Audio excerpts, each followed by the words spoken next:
जिस मुद्दा पर भारत की तमाम मीडिया चर्चा कर रही है, जिस मुद्दे पर हमारे बहुजन सोशल मीडिया चर्चा कर रही है, जिस मुद्दा पर बहुजन समाज भी चर्चा कर रहा है, जिस मुद्दा पर ब्राह्मण समाज भी चर्चा कर रहा है, जिस मुद्दे पर ब्राह्मण और बहुजन दोनों चर्चा कर रहा है, समझिए कि वो मुद्दा आपके फायदा का नहीं है।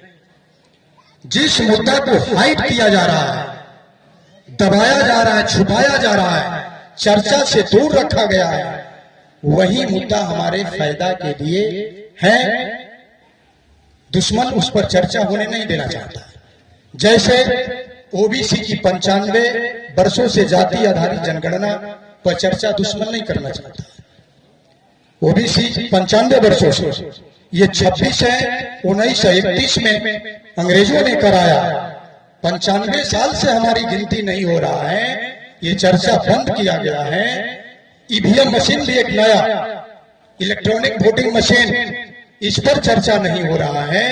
रिजर्वेशन इन प्रमोशन ओबीसी को मिलना चाहिए, इस पर चर्चा नहीं हो रहा है। ओबीसी के आरक्षण से क्रीमी लेयर हटना चाहिए, इस पर चर्चा नहीं हो रहा है। यानी जिस मुद्दा पर चर्चा नहीं हो रहा है, समझिए कि वही मुद्दा आपके हित के लिए है, दुश्मनों के विरोध के लिए है।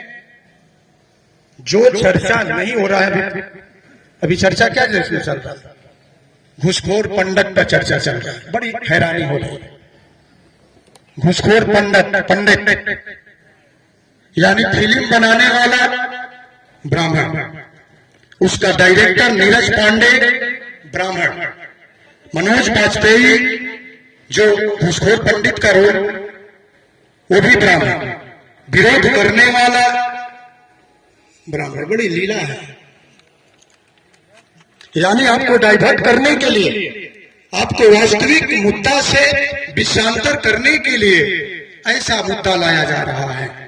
बहुत से मुद्दा, और इस पर हमारे बहुत से बहुजन समाज के नेता ब्राह्मणों के साथ अपमान हो रहा है, ऐसा बयान दे रहे हैं। तो ये ध्यान रखिए मौलिक, क्योंकि हमारे महापुरुष ऐसा कहते थे कि अगर दुश्मन हमको सराहना करे, तारीफ करे, हमारा दुश्मन हमको तारीफ करना शुरू कर दे, सराहना करना शुरू कर दे,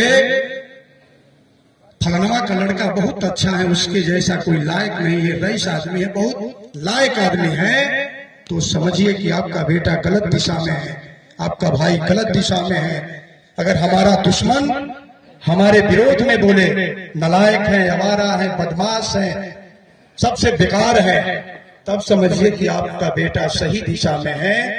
ठीक उसी प्रकार जिस मुद्दे पर दुश्मन चर्चा कर रहा है, वो मुद्दा हमारा नहीं है। जिस मुद्दा पर चर्चा होना चाहिए वो नहीं हो रहा, दबा रहा है, वही मुद्दा को बनाए रखना है।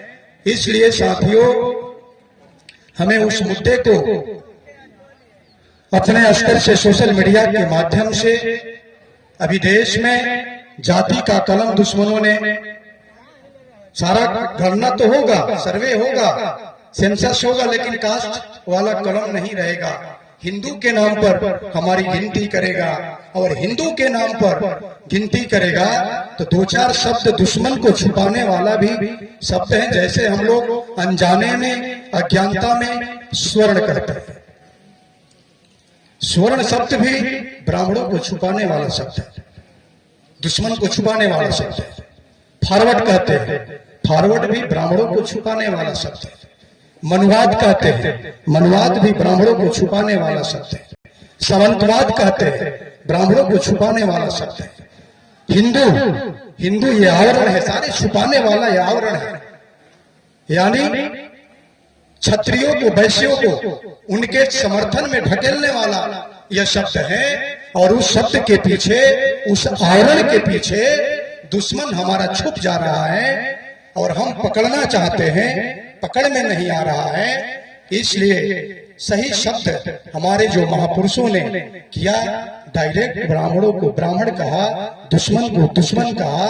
क्षत्रियवाद नहीं है, वैश्यवाद नहीं है, शूद्रवाद नहीं है, अतिशूद्रवाद नहीं है, बल्कि ब्राह्मणवाद ही क्यों है? क्योंकि ब्राह्मणों ने गैर बराबरी वाली विचारधारा यहाँ निजाम स्थापित कर दिया है, इसलिए यह व्यवस्था उसके नियंत्रण में काम कर रहा है। इसलिए साथियों, जब भी आप शब्द का उपयोग करें, क्योंकि शब्द ही हथियार है, लोकतंत्र में शब्द ही हथियार है।